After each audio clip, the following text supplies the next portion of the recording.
तेरी यादों के दिए रात भर जलते क्यों हैं? हम तेरे बाद भी तन्हा नहीं लगते क्यों हैं? मैंने हर ख्वाब की ताबीर बदल डाली है, फिर भी आंखों में वही अक्स उतरते क्यों हैं? दिल के सहरा में कोई फूल नहीं खलता, फिर भी एहसास के बादल ये बरसते क्यों हैं? तो अगर साथ नहीं फिर भी मेरे पहलू में तेरी खुशबू के कई रंग महकते क्यों हैं?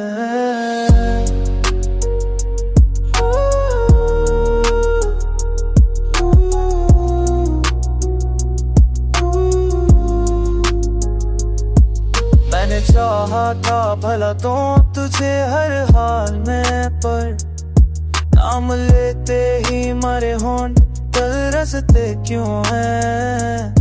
क्या मोहब्बत की यही आखिरी मंजिल है कि हम खुद से मिलते हैं तो बस खुद से ही मिलते क्यों हैं?